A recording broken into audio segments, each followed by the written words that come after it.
ಶಿಕ್ಷಕರ ಹುದ್ದೆಗಳಿಗೆ ಬಂದಾಗ ಬಿ ಎಡ್ನಲ್ಲಿ ಈ ಥರ ಇರುತ್ತೆ. ಏನು ಹೈಸ್ಕೂಲ್ ಟೀಚರ್ HSTR ರಿಲೇಟೆಡ್ ಮಾತನಾಡೋದಾದ್ರೆ ನಾನು ಭಾಷಾ ಶಿಕ್ಷಕರು ಅಂತ ಇರುತ್ತೆ. ಕನ್ನಡ, ಇಂಗ್ಲಿಷ್, ಹಿಂದಿ ಅಂದರೆ ಅದರ್ ಮರಾಠಿ, ತಮಿಳು, ತೆಲುಗು ಇವೆಲ್ಲ ಇರುತ್ತೆ.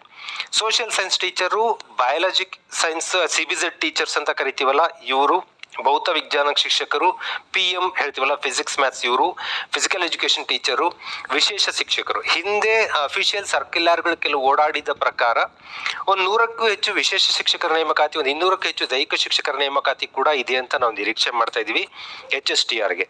ಇನ್ನು GPTಗೆ ಬಂದರೆ ಇದರಲ್ಲಿ ಬಹುತೇಕ GPTನಲ್ಲಿ ಭಾಷಾ ಶಿಕ್ಷಕರು ಇದ್ದೇ ಇರ್ತಾರೆ, ಸಮಾಜ ವಿಜ್ಞಾನ ಶಿಕ್ಷಕರು ಇರ್ತಾರೆ, ಇದಿಷ್ಟಿರುತ್ತೆ. ದೈಹಿಕ ಶಿಕ್ಷಕರು ಮತ್ತು ವಿಶೇಷ ಶಿಕ್ಷಕರ ನೇಮಕಾತಿ GPTನಲ್ಲಿ ನಾವು ಎಕ್ಸ್ಪೆಕ್ಟ್ ಮಾಡ್ತಾ ಇಲ್ಲ. ಮೋರಾರ್ಲೆಸ್ ಇಷ್ಟಿರುತ್ತೆ. ಎಕ್ಸ್ಪ್ಯಾನ್ಷನ್ ಅಂಡ್ ಸ್ವಲ್ಪ ಕಡಿಮೆ ಇದೆ. ಇಷ್ಟು ಬಿಟ್ರೆ ಏನು ವ್ಯತ್ಯಾಸ ಇಲ್ಲ.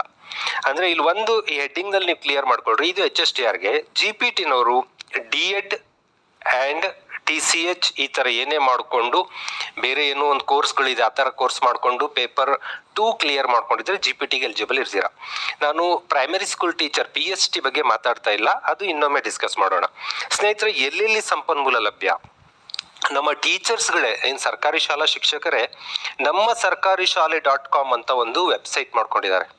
ಅದ್ಭುತವಾದ ವೆಬ್ಸೈಟ್. ಅವ್ರ ಟೀಚರ್ಗಳು ಏನು ಇರಬೇಕು ಈಗಿನ ಅಪ್ಡೇಟ್ ಆ ಮಟ್ಟದ ನಾಲೆಡ್ಜ್ ಎಲ್ಲ ಶೇರ್ ಮಾಡ್ತಾ ಇದ್ದಾರೆ. ಅಲ್ಲಿ HSTR GPT ರಿಲೇಟೆಡ್ ಏನು ಹಿಂದೆ ನಡೆದಿತ್ತು ಅದರ ಎಲ್ಲ ಮಾಹಿತಿ, ಕೆಲವೊಮ್ಮೆ ನೋಟ್ಸ್ಗಳು ಇದನ್ನೆಲ್ಲ ಗೈಡ್ ಮಾಡ್ತಾ ಇದ್ದಾರೆ. ಉತ್ತಮವಾದ website. You can visit here and can download some information.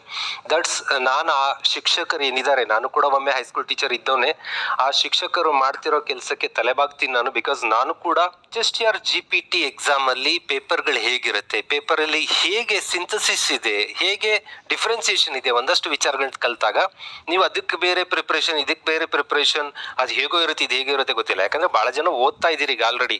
ನೀವು ಓದಿದ್ದೀರಾ, ಎಕ್ಸಾಮ್ ಕರೆದಿಲ್ಲ, ನಿಮ್ಮ ಫ್ರಸ್ಟ್ರೇಷನ್ ಅನ್ನು ಹೊರಗಾಗ್ತಾ ಇದ್ದೀರಾ, ಎಲ್ಲ ಅರ್ಥ ಆಗುತ್ತೆ ನಮಗೆ.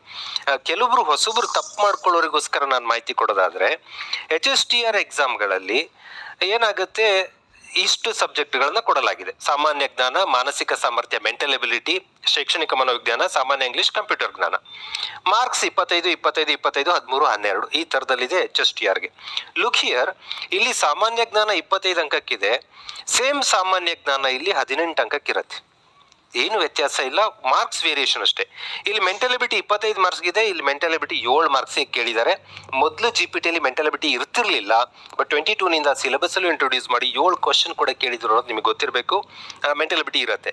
ಸೈಕಾಲಜಿ, ಎಜುಕೇಶನ್ ಸೈಕಾಲಜಿ ಅಂದ್ರೆ ಪೆಡಗಾಜಿ ಅಂತೆಲ್ಲ ಕರಿತೀವಲ್ಲ CDP, ದಟ್ ಈಸ್ 25 ಮಾರ್ಕ್ಸ್ಗೆ HSTR ಆಗಿದ್ರೆ 50 ಅಂಕಗಳಿಗೆ GPTಯಲ್ಲಿ ಇರುತ್ತೆ. ಅಷ್ಟು ದೊಡ್ಡ ಅಂಕ ಪೆಡಗಾಜಿ ಅಂಡ್ ಚೈಲ್ಡ್ ಡೆವಲಪ್ಮೆಂಟ್ ಅಂತ ಹೇಳಿ ಕರೀತಾರೆ. ಇಲ್ಲಿ ಎಜುಕೇಶನ್ ಸೈಕಾಲಜಿ ಅಂತಾರೆ. ಮೊರಾರ್ಲೆಸ್ ಏನು ಚೇಂಜ್ ಇಲ್ಲ, ಸಿಲೆಬಸ್ ಸೇಮ್ ಇದೆ.